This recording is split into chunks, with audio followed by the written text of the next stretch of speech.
Try Audible and get your first free audiobook by clicking the link in the description below. The Yellow Wallpaper by Charlotte Perkins Gilman. It is very seldom that mere ordinary people like John and myself secure ancestral halls for the summer. A colonial mansion, a hereditary estate, I would say a haunted house, and reach the height of romantic felicity, but that would be asking too much of fate. Still, I will proudly declare that there is something queer about it, else why should it be let so cheaply, and why have stood so long untenanted? John laughs at me, of course, but one expects that in marriage. John is practical in the extreme.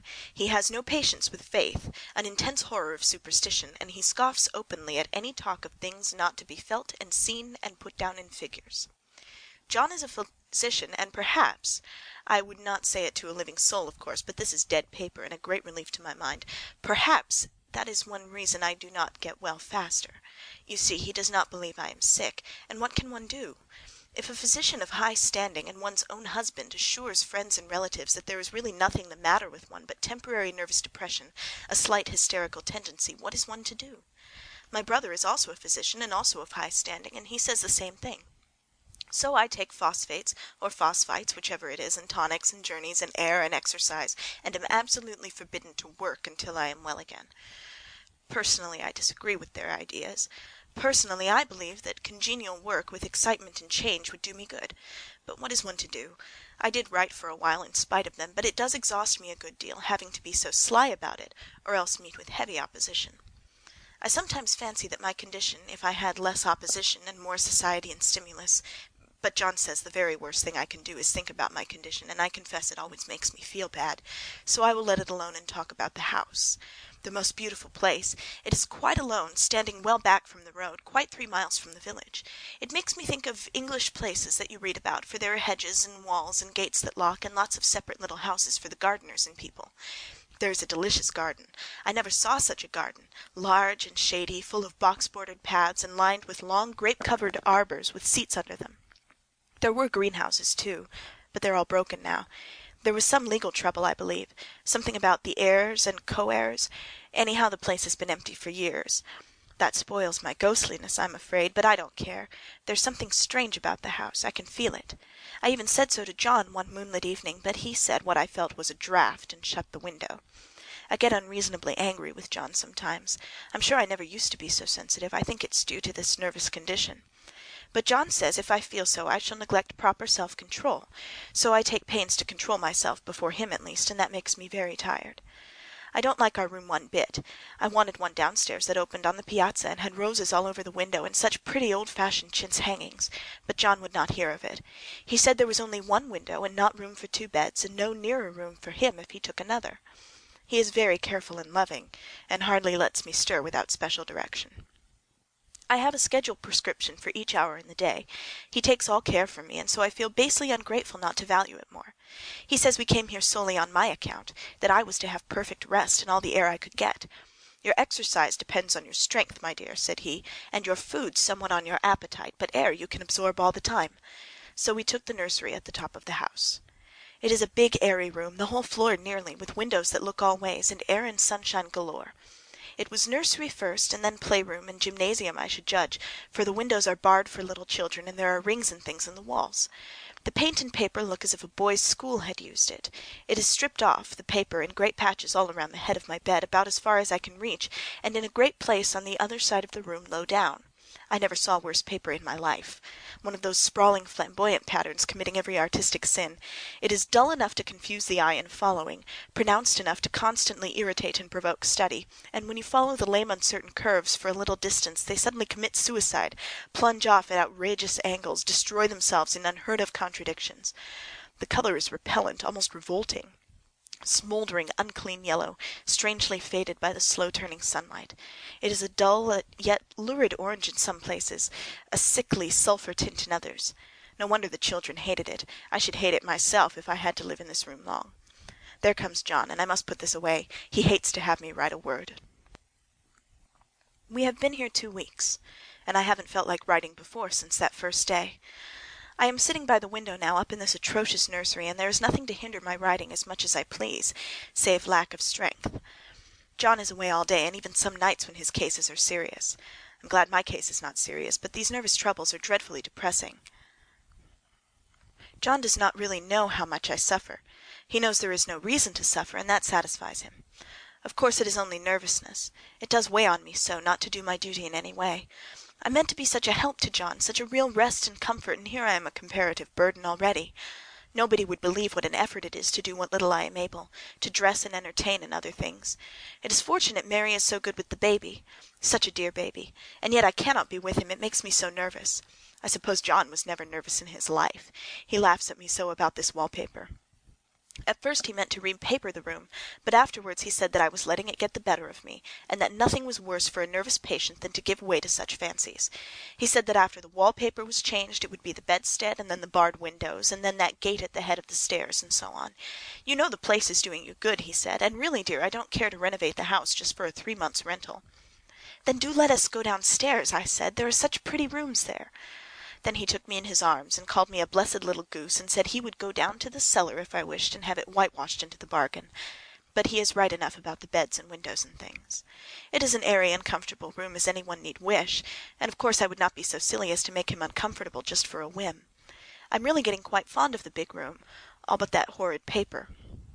Out of one window I can see the garden, those mysterious deep-shaded arbors, the riotous old-fashioned flowers and bushes and gnarly trees. Out of another I get a lovely view of the bay, and a little private wharf belonging to the estate. There is a beautiful shaded lane that runs down there from the house. I always fancy I see people walking in these numerous paths and arbors, but John has cautioned me not to give way to fancy in the least. He says that with my imaginative power and habit of story-making, a nervous weakness like mine is sure to lead to all manner of excited fancies, and that I ought to use my will and good sense to check the tendency. So I try. I think sometimes that if I were only well enough to write a little, it would relieve the press of ideas and rest me, but I find I get pretty tired when I try. It is so discouraging not to have any advice and companionship about my work. When I get really well, John says, we will ask Cousin Henry and Julia down for a long visit, but he said he would as soon put fireworks in my pillow-case as to let me have those stimulating people about now. I wish I could get well faster, but I must not think about that. This paper looks to me as if it knew what a vicious influence it had. There is a recurrent spot where the pattern lolls like a broken neck and 2 bulbous eyes stare at you upside down. I get positively angry with the impertinence of it and the everlastingness. Up and down and sideways they crawl, and those absurd unblinking eyes are everywhere. There's one place where 2 breaths didn't match, and the eyes go all up and down the line, one a little higher than the other.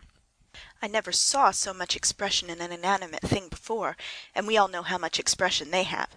I used to lie awake as a child and get more entertainment and terror out of blank walls and plain furniture than most children could find in a toy store. I remember what a kindly wink the knobs of our big old bureau used to have, and there was one chair that always seemed like a strong friend.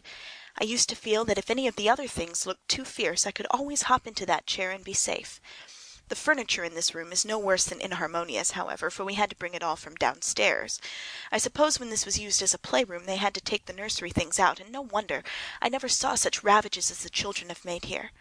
The wallpaper, as I have said before, is torn off in spots, and it sticketh closer than a brother. They must have had perseverance as well as hatred. Then the floor is scratched and gouged and splintered, the plaster itself is dug out here and there, and this great heavy bed, which is all we found in the room, looks as if it had been through wars. But I don't mind it a bit, only the paper. There comes John's sister, such a dear girl as she is, and so careful of me. I must not let her find me writing. She is a perfect and enthusiastic housekeeper, and hopes for no better profession. I verily believe she thinks that it is the writing which made me sick. But I can write when she is out, and see her a long way off from these windows. There is one that commands the road, a lovely shared winding road, and one that looks off over the country. A lovely country, too, full of great elms and velvet meadows. This wallpaper has a kind of sub-pattern in a different shade, a particularly irritating one, for you can only see it in certain lights, and not clearly then. But in the places where it isn't faded, and where the sun is just so, I can see a strange, provoking, formless sort of figure that seems to skulk about behind that silly and conspicuous front design.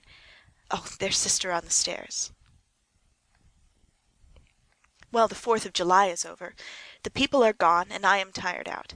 John thought it might do me good to see a little company, so we just had Mother and Nellie and the children down for a week. Of course I didn't do a thing. Jenny sees to everything now. But it tired me all the same.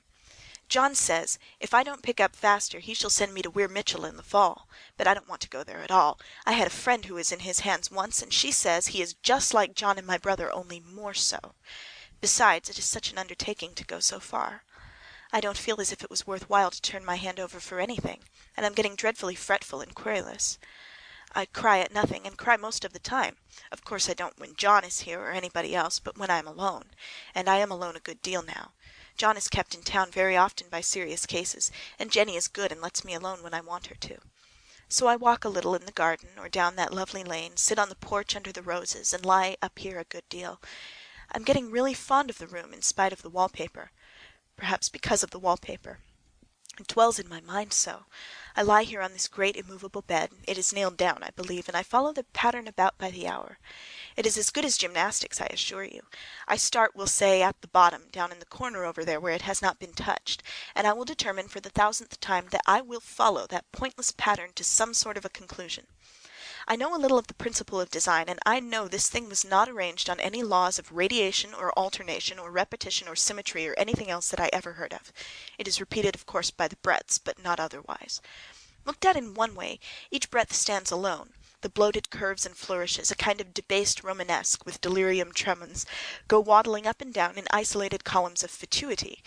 But on the other hand they connect diagonally, and the sprawling outlines of it run off in great slanting waves of optic horror, like a lot of wallowing seaweeds in full chase. The whole thing goes horizontally, too, at least it seems so, and I exhaust myself in trying to distinguish the order of its going in that direction.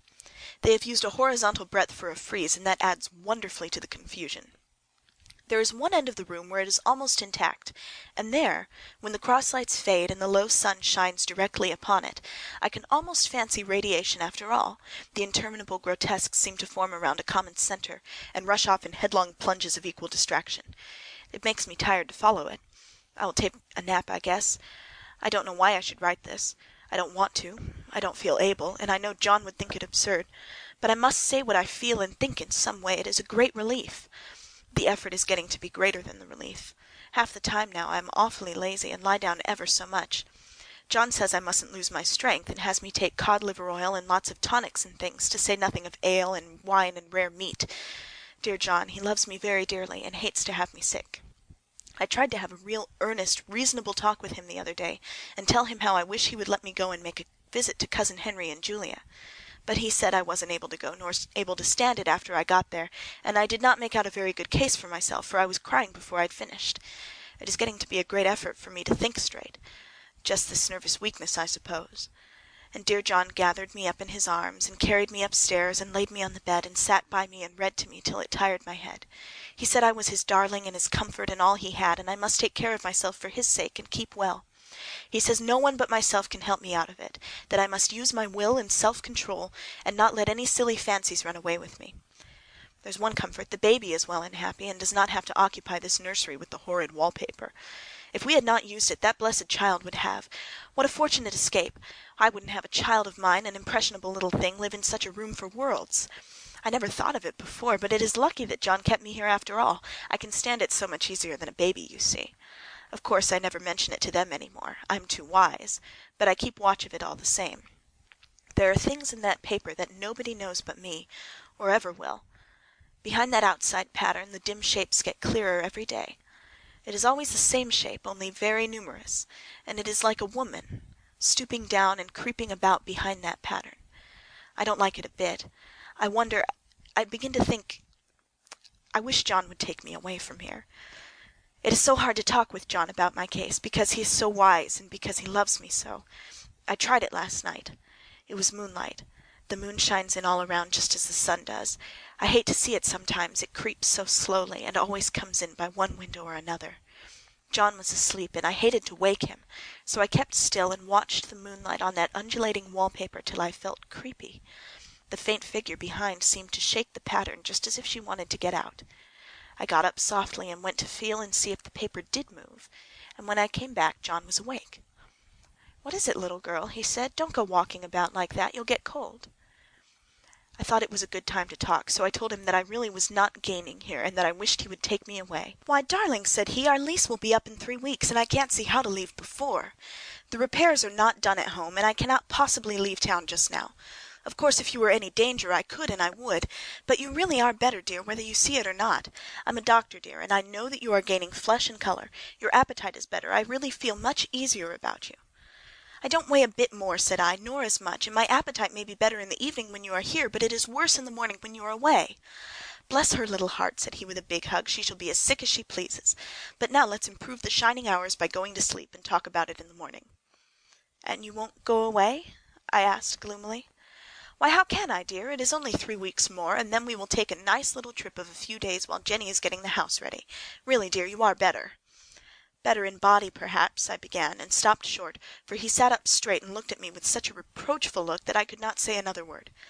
"My darling," said he, "I beg of you, for my sake and for our child's sake, as well as for your own, that you will never, for one instant, let that idea enter your mind. There is nothing so dangerous, so fascinating, to a temperament like yours. It is a false and foolish fancy. Can you not trust me as a physician when I tell you so?" So of course I said no more on that score, and we went to sleep before long. He thought I was asleep first, but I wasn't, and lay there for hours trying to decide whether that front pattern and the back pattern really did move together or separately. On a pattern like this by daylight there is a lack of sequence, a defiance of law that is a constant irritant to a normal mind. The color is hideous enough and unreliable enough and infuriating enough, but the pattern is torturing. You think you've mastered it, but just as you get well under way in following, it turns a back somersault, and there you are. It slaps you in the face, knocks you down, and tramples on you. It is like a bad dream. The outside pattern is a florid arabesque reminding one of a fungus. If you can imagine a toadstool in joints, an interminable string of toadstools budding and sprouting in endless convolutions, that is something like it. That is sometimes. There is one marked peculiarity about this paper, one nobody seems to notice but myself, and that is that it changes as the light changes.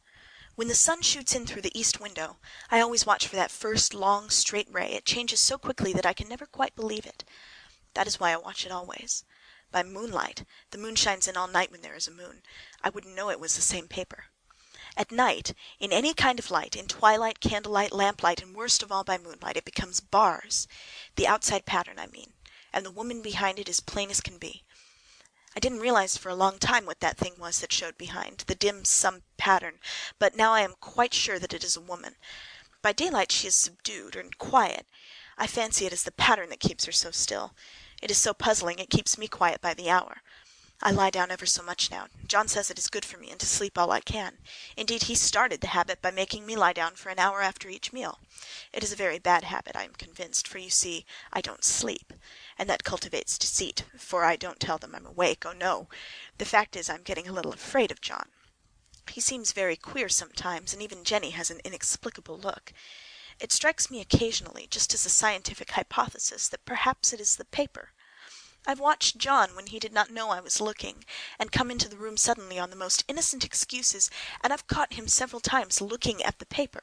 And Jenny, too. I caught Jenny with her hand on it once.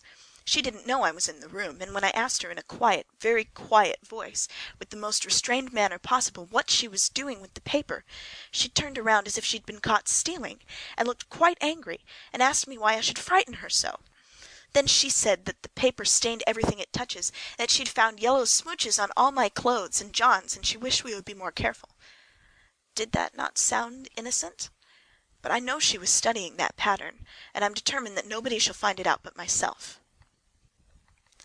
Life is very much more exciting now than it used to be. You see, I have something more to expect, to look forward to watch. I really do eat better, and I am more quiet than I was. John is so pleased to see me improve. He laughed a little the other day, and said I seemed to be flourishing in spite of my wallpaper. I turned it off with a laugh. I had no intention of telling him it was because of the wallpaper. He might make fun of me. He might even want to take me away. I don't want to leave now until I've found it out. There's 1 week more, and I think that will be enough. I'm feeling ever so much better. I don't sleep much at night, for it is so interesting to watch the developments, but I do sleep a good deal in the daytime. In the daytime it is tiresome and perplexing. There are always new shoots on the fungus, and new shades of yellow all over it. I cannot keep count of them, though I've tried conscientiously. It is the strangest yellow, that wallpaper. It makes me think of all the yellow things I ever saw. Not beautiful ones like buttercups, but old, foul, bad yellow things. But there's something else about that paper. The smell. I noticed it the moment we came into the room, but with so much air and sun it was not bad. Now we've had a week of fog and rain, and whether the windows are open or not, the smell is here. It creeps all over the house. I find it hovering in the dining room, skulking in the parlor, hiding in the hall, lying in wait for me on the stairs. It gets into my hair. Even when I go to ride, if I turn my head suddenly and surprise it, there's that smell. Such a peculiar odor, too. I've spent hours trying to analyze it, to find what it smelled like. It is not bad at first, and very gentle, but quite the subtlest, most enduring odor I ever met. In this damp weather it is awful. I wake up in the night and find it hanging over me. It used to disturb me at first. I thought seriously of burning the house to reach the smell. But now I'm used to it. The only thing I can think of is that it is like the color of the paper, a yellow smell. There is a very funny mark on this wall, low down near the mop-board, a streak that runs around the room. It goes behind every piece of furniture except the bed, a long, straight, even smooch as if it had been rubbed over and over. I wonder how it was done, who did it, and what they did it for. Round and round and round, round and round and round. It makes me dizzy. I really have discovered something at last. Through watching so much at night when it changes so, I have finally found out. The front pattern does move, and no wonder. The woman behind shakes it. Sometimes I think there are a great many women behind, and sometimes only one, and she crawls around fast, and her crawling shakes it all over. Then in the very bright spots she keeps still, and in the very shady spots she just takes hold of the bars and shakes them hard. And she is all the time trying to climb through. But nobody could climb through that pattern, it strangles so. I think that is why it has so many heads. They get through, and then the pattern strangles them off and turns them upside down and makes their eyes white. If those heads were covered or taken off, it would not be half so bad. I think that the woman gets out in the daytime, and I'll tell you why. Privately, I've seen her. I can see her out of every one of my windows. It is the same woman, I know, for she is always creeping, and most women do not creep by daylight. I see her on that long road under the trees, creeping along, and when a carriage comes she hides under the blackberry vines. I don't blame her a bit. It must be very humiliating to be caught creeping by daylight. I always lock the door when I creep by daylight. I can't do it at night, for I know John would suspect something at once. And John is so queer now that I don't want to irritate him. I wish he would take another room. Besides, I don't want anybody to get that woman out at night but myself. I often wonder if I could see her out of all the windows at once. But, turn as fast as I can only see out of one at one time. And though I always see her, she may be able to creep faster than I can turn. I have watched her sometimes, away off in the open country, creeping as fast as a cloud shadow in a high wind. If only that top pattern could be gotten off from the under one. I mean to try it little by little. I have found out another funny thing, but I shan't tell it this time. It does not do to trust people too much. There are only 2 more days to get this paper off, and I believe John is beginning to notice. I don't like the look in his eyes, and I heard him ask Jenny a lot of professional questions about me. She had a very good report to give. She said I slept a good deal in the daytime. John knows I don't sleep very well at night, for all. I'm so quiet. He asked me all sorts of questions, too, and pretended to be very loving and kind, as if I couldn't see through him. Still, I don't wonder he acts so, sleeping under this paper for 3 months. It only interests me, but I feel sure John and Jenny are secretly affected by it. Hurrah! This is the last day, but it is enough. John is to stay in town overnight, and won't be out until this evening. Jenny wanted to sleep with me, the sly thing, but I told her I should undoubtedly rest better for a night all alone. That was clever, for really I wasn't alone a bit. As soon as it was moonlight and that poor thing began to crawl and shake the pattern, I got up and ran to help her. I pulled and she shook. I shook and she pulled, and before morning we had peeled off yards of that paper. a strip about as high as my head and halfway around the room. And then when the sun came and that awful pattern began to laugh at me, I declared I would finish it today. We go away tomorrow, and they are moving all my furniture down again to leave things as they were before. Jenny looked at the wall in amazement, but I told her merrily that I did it out of pure spite at the vicious thing. She laughed and said she wouldn't mind doing it herself, but I must not get tired. How she betrayed herself that time! But I am here, and no person touches this paper but me. Not alive. She tried to get me out of the room. It was too patent. But I said it was so quiet and empty and clean now that I believed I would lie down again and sleep all I could, and not to wake me even for dinner. I would call when I woke. So now she is gone, and the servants are gone, and the things are gone, and there is nothing left but that great bedstead nailed down, with the canvas mattress we found on it. We shall sleep downstairs tonight, and take the boat home tomorrow. I quite enjoy the room now it is bare again. How those children did tear about here! This bedstead is fairly gnawed. But I must get to work. I have locked the door and thrown the key down into the front path. I don't want to go out, and I don't want to have anybody come in till John comes. I want to astonish him. I've got a rope up here that even Jenny did not find.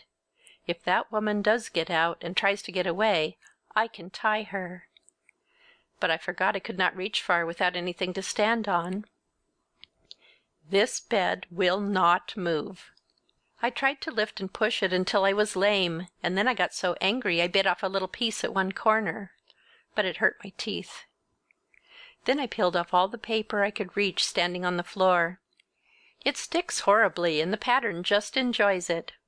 All those strangled heads and bulbous eyes and waddling fungus growths just shriek with derision.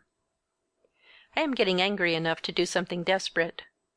To jump out of the window would be admirable exercise, but the bars are too strong even to try. Besides, I wouldn't do it. Of course not. I know well enough that a step like that is improper and might be misconstrued. I don't like to look out of the windows even. There are so many of those creeping women, and they creep so fast. I wonder if they all come out of that wallpaper as I did. But I am securely fastened now by my well-hidden rope. You don't get me out in the road there. I suppose I shall have to go back behind the pattern when it comes night, and that is hard. It is so pleasant to be out in this great room and creep around as I please. I don't want to go outside. I won't, even if Jenny asks me to. For outside you have to creep on the ground, and everything is green instead of yellow. But here I can creep smoothly on the floor, and my shoulder just fits in that long smooch around the wall, so I cannot lose my way. Why, there's John at the door. It is no use, young man, you can't open it. How he does call and pound! Now he's crying for an axe. It would be a shame to break down that beautiful door. "John, dear," said I in the gentlest voice, "the key is down by the front steps, under the plantain leaf." That silenced him for a few moments. Then he said, very quietly indeed, "Open the door, my darling." "I can't," said I. "The key is down by the front door under the plantain leaf." And then I said it again several times, very gently and slowly, and said it so often that he had to go and see, and he got it, of course, and came in. He stopped short by the door. "What is the matter?" he cried. "For God's sake, what are you doing?" I kept on creeping just the same, but I looked at him over my shoulder. "I've got out at last," said I, "in spite of you and Jane. And I've pulled off most of the paper, so you can't put me back." Now why should that man have fainted? But he did, and right across my path by the wall, so that I had to creep over him every time. End of the Yellow Wallpaper. Try Audible and get your first free audiobook by clicking the link in the description below.